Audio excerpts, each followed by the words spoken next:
Veracruz ha sido la entrada de México durante mucho tiempo.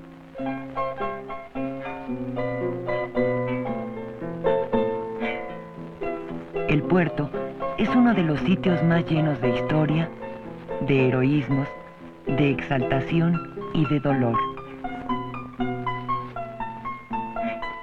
En la ciudad portuaria de Veracruz, los mexicanos reconocemos uno de esos lugares que han sido decisivos en la formación de nuestra nacionalidad.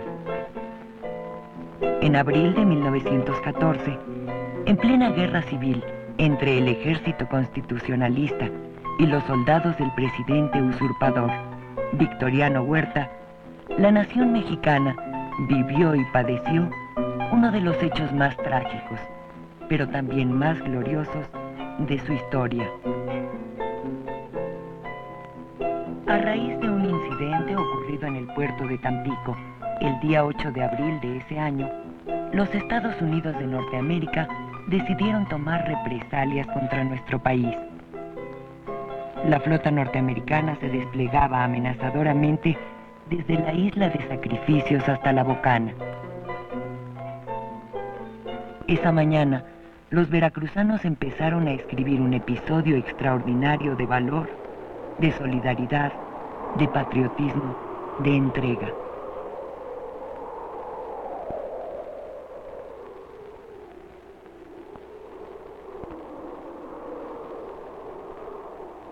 Era el martes 21 de abril de 1914. La mañana había amanecido nublada y anortada. Había rumores del próximo desembarco de las fuerzas americanas. Y yo calculo que serían las 9:30 de la mañana cuando nos llamaron a la dirección a uno por uno de los muchachos y en el oído, casi en secreto, nos dijeron que nos retiráramos a las casas y que nos fuéramos derechito y sin hablar con nadie.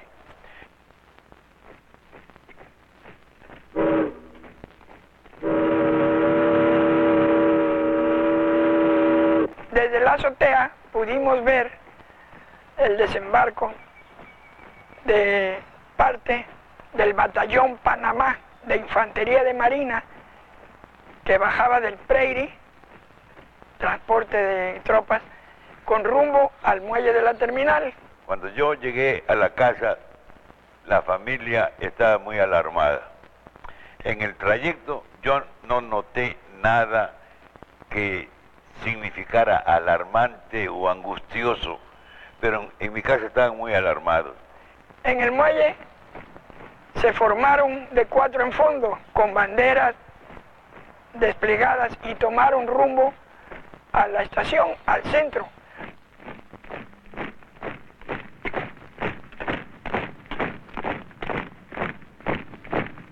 Así fue como estos señores entraron, con barcos con muchas ventajas porque traían hidroaviones.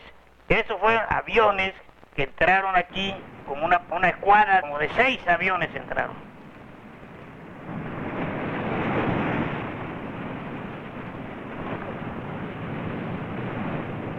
Nosotros estábamos en la escuela en clases y un alumno externo llegó corriendo a decirnos que los americanos estaban desembarcando en Veracruz. Al ratito, llegó el comodoro Azueta, padre de Pepe Azueta. Digo, muchachos, la patria está en peligro, a las armas. Cuando principiaron a desembarcar las lanchas con más soldados, ya no en el muelle, sino en el malecón del paseo, entonces principió el combate con nosotros. Recuerdo como ahorita, que estábamos ya listos para esperando órdenes, y Luis Pérez Chípule, ya de 4º año cabo, principió a hacer fuego. Fue el primero que hizo fuego, y ya después pues todos nosotros. Creyendo que no iban a encontrar ninguna resistencia.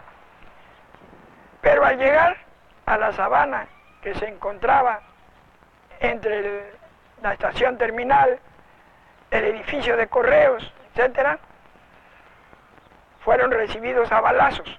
Yo calculo que serían unas 2 horas después cuando principió el bombardeo. Nosotros lo veíamos pues bastante lejos, así como se oyen las salvas que tiraban después en el castillo de San Juan de Ulúa. Y muy esporádicamente disparos de fusilería. Cuando estábamos combatiendo hay un momento en que paramos, pero de momento llegaron más fuerzas, y entre los que se embarcaron, había haber hecho como 14 o 16 individuos, iba un hombre grande, un americano grande vestido de blanco, el comandante Bonilla, que además de ser profesor en la escuela, era el jefe.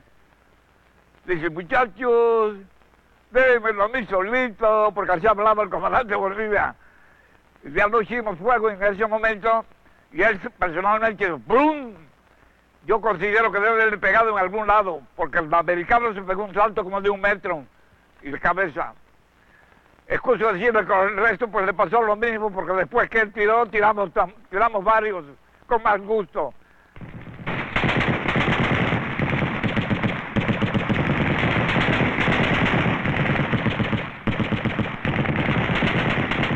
Vinieron a tomar la plaza, pero como a los mexicanos no les gustó, fueron los que empezaron. O sea, José Azueta empezó. Y luego se siguieron pedradas y como pudieron los mexicanos. Por eso ellos también contestaron así.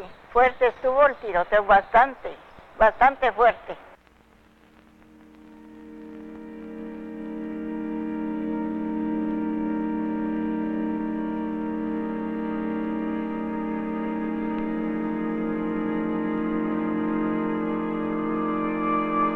Pepe Azueta fue al departamento de artillería y entonces se encontró una ametralladora y con el poco parque que encontró y principió a hacer fuego contra los americanos. De repente un tiro en la pierna derecha que quedó hincado y así siguió trabajando su ametralladora. Fuera de Bahía estaban los 2 acorazados del almirante Fletcher, el Florida, que era su insignia, y el Utah. Entre este triángulo de sacrificios y la Verde con el vértice en la bocana, ahí se fondeaban.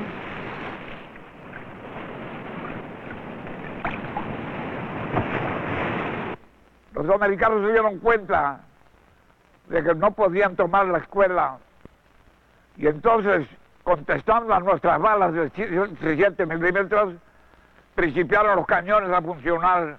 Vinieron diversos acorazados, serían como 10, que fueron llegando en el curso de la madrugada y de la mañana del día 22. Esos barcos proporcionaron también sus compañías de desembarco a la toma de la ciudad.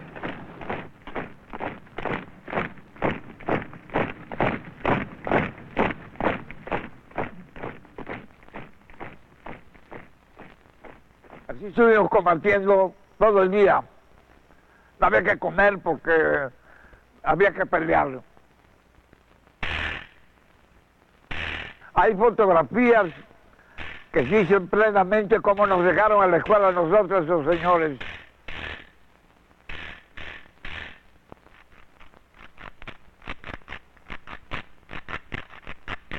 Desde ese lugar, el crucero Chester fue el que disparó contra la escuela naval el 22 a las 11 de la mañana. Porque las fuerzas que habían desembarcado de la escuadra del Atlántico a reforzar a las de Fletcher no habían podido tampoco tomar, entre ellas la escuela naval, que estaba en esos momentos ya en poder de los voluntarios y de los rayados de Ulúa. Y a base de esos cañonazos los desalojaron.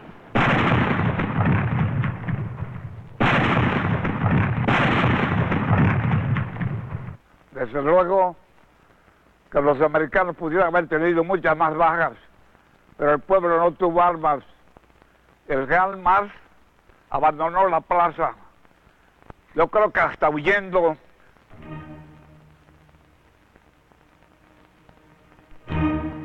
Las tropas leales a Huerta, comandadas por el general Gustavo A. Mas, se rindieron incondicionalmente ante la sorpresa y la prontitud de la acción norteamericana.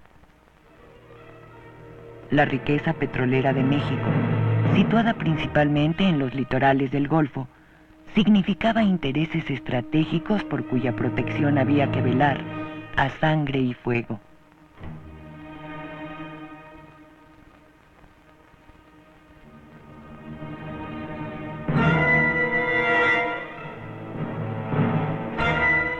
En el interior de la República, se supo muy pronto que Veracruz había sido atacado e invadido. Voluntarios de todas las regiones se aprestaron a acudir en ayuda de sus hermanos y compatriotas. Los soldados norteamericanos, sorprendidos por la tenaz resistencia de los veracruzanos, sintieron la dureza del combate.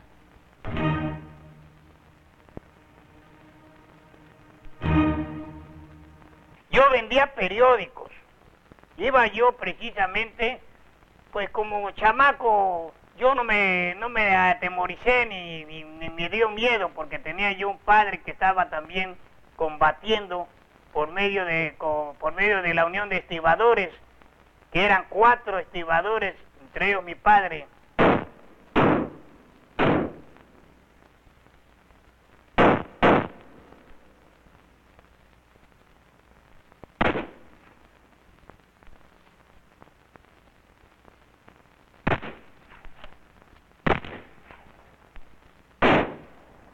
Hubo un maestro carpintero que se quedó hasta la última hora que desalojaron Ulúa, y fue el que tomó las llaves y abrió las rejas de los rayados, los dejó en libertad.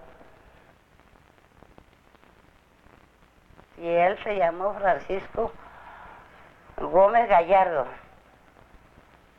y él estaba enseñando a los presos a la carpintería, porque ese era su oficio. El difunto también maestro, pero de escuela, Eustaquio Enríquez. Entre ellos abrieron las puertas de la celda porque se quemaran los presos peleando por su patria y no encerrados en una cueva, ¿no?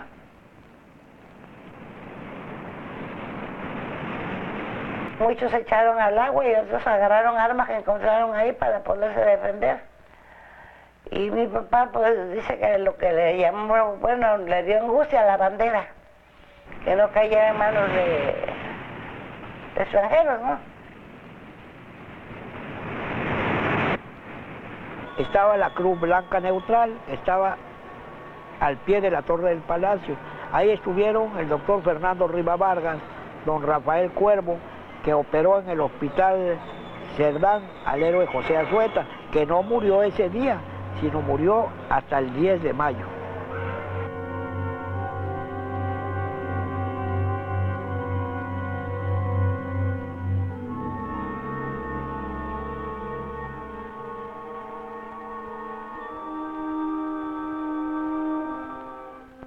Hubo una abnegada religiosa, la Madre Luz Nava, del Colegio Josefino, que también se echó a la calle a recoger heridos y llevarlos al hospital Cerdán. Ella buscó de inmediato el modo de auxiliar y colaborar.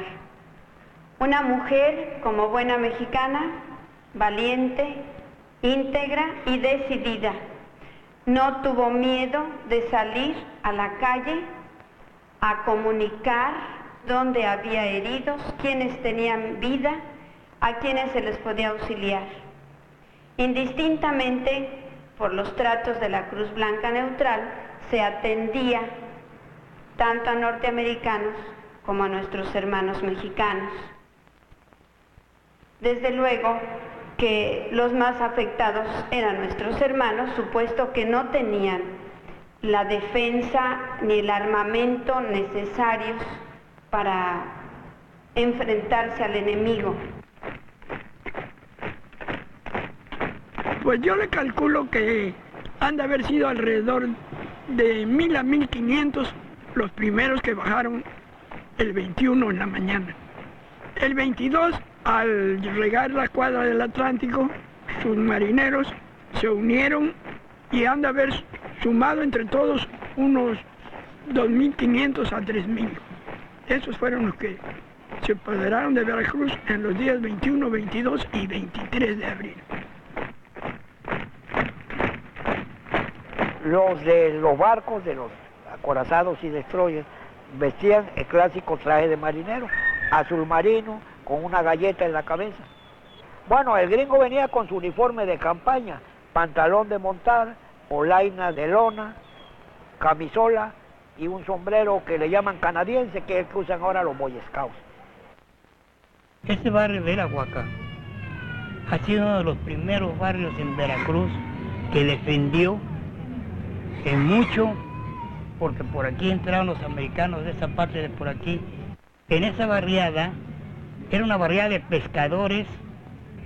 Los estibadores que son ahora, propiamente defendieron su prestigio como unión, defendieron sus bienes que tenían en sus casas, que eran estos patios donde vivían. Cuando entraron estos señores, tuvieron que salir de este barrio porque propiamente tenían miedo. Ellos no traían pistola, pero sí tenían arma blanca, que era lo que más les aterrorizaba a estos señores americanos.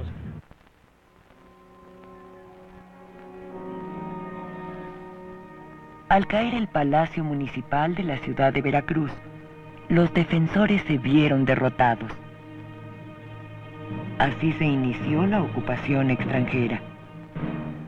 Los veracruzanos aprendieron difícilmente a convivir con los invasores.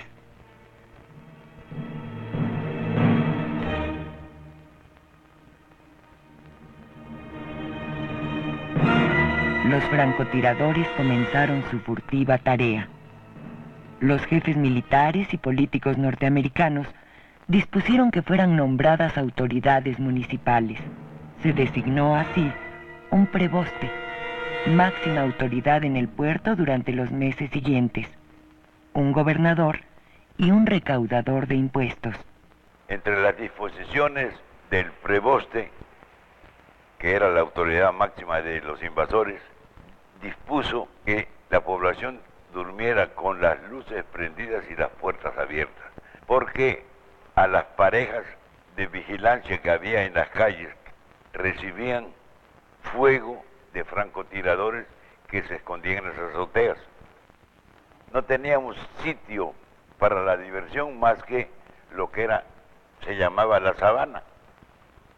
Ahí íbamos a corretear, ahí estaba el campamento de la cocina.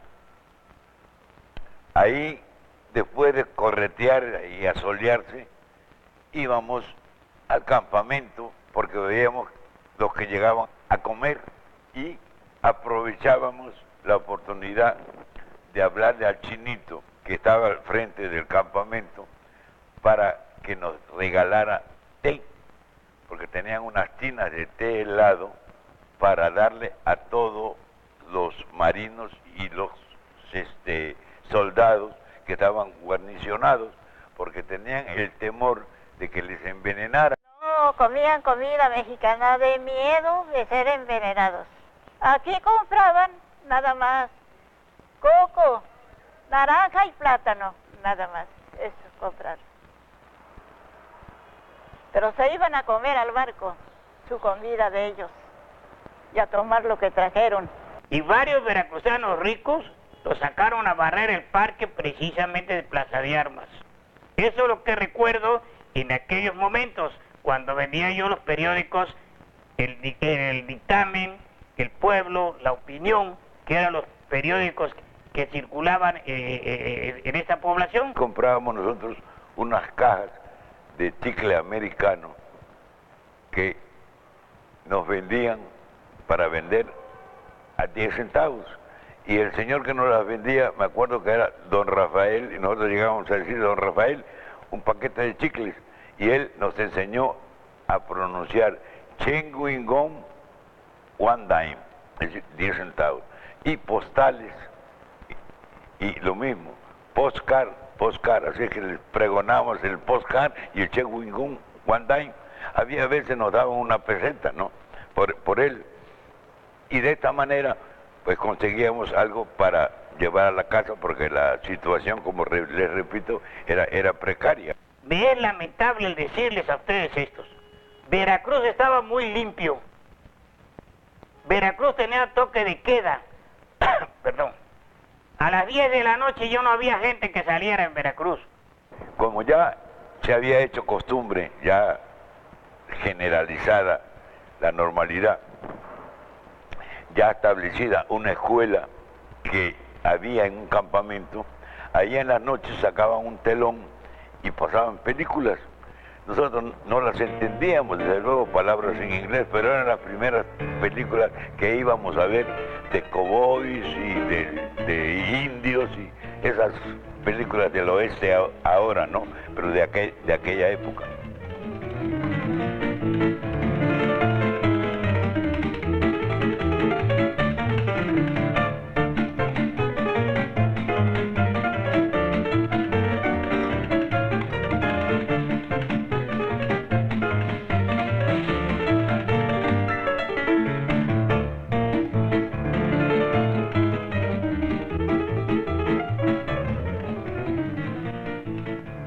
Había muchos acorazados todavía, y cada uno de ellos tenía una banda de música. Y un día o dos a la semana pasaban por las calles las bandas con el bastonero al frente tocando marchas, ¿no? Como era constante, cuando menos 2 veces a la semana, pues la chiquillería iba detrás de la música y pues todo era novedad. Y ya pues nos habíamos aprendido muchas de las marchas y de las canciones que tocaban. Bueno, de la invasión americana hay muchas fotos, porque los gringos traían sus cámaras y tomaban fotografías de todo lo que se les ocurría, principalmente patriotas veracruzanos muertos en la batalla, que hacían una pira funeraria con ellos, tomaban las fotos. Después tomaban fotos de ellos mismos. Y llegó el momento en que las tomaron fotografías simuladas, es decir, en unas trincheras de ladrillos pusieron a gente del pueblo con fusiles, pero eran fusiles de utilería, eran fusiles de madera, de los que usaban los chamacos en las escuelas primarias. Generalmente se las regalaban a los chamacos curiosos y metiches, que en todas partes están. Alguna que otra las muchachas, porque ellos le tiraban el cuento a las muchachas, pero ellas no les hacían caso.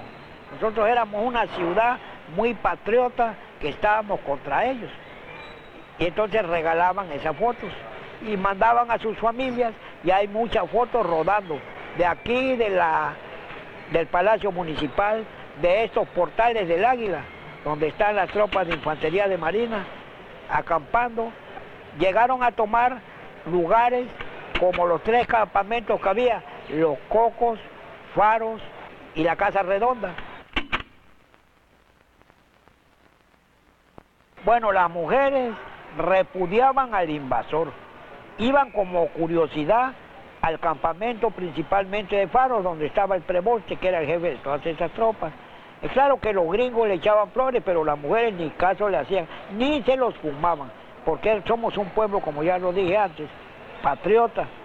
Entonces, donde pudieron hacer roncha fue con las mujeres de la vida galante, porque había una zona de tolerancia, el barrio de Guerrero, donde había francesas y mujeres internacionales, y ahí se iban los gringos con ese tipo de mujeres, pero no con la gente ni del pueblo ni de las familias veracruzanas.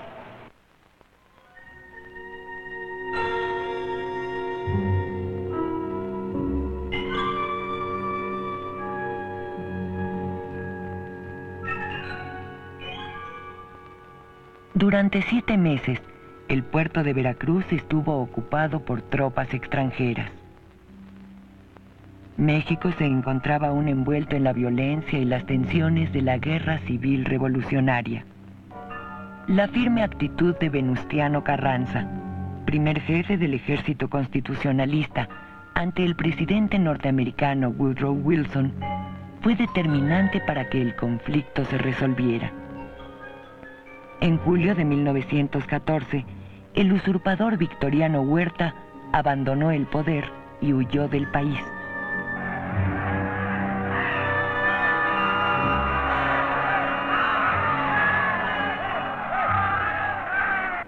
El general Cándido Aguilar, nombrado por Carranza gobernador y comandante militar de Veracruz, avanzó desde Tuxpan con sus tropas para recuperar pacíficamente el puerto.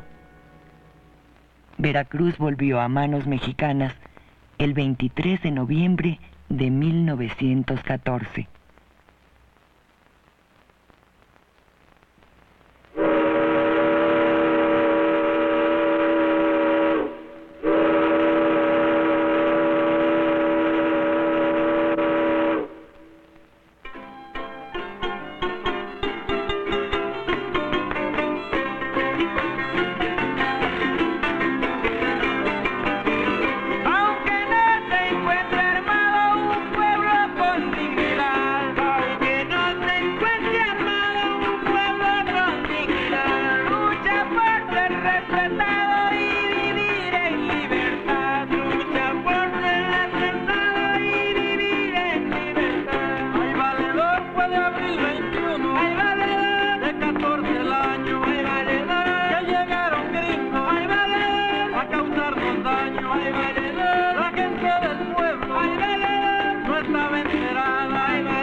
Hasta que se fueron.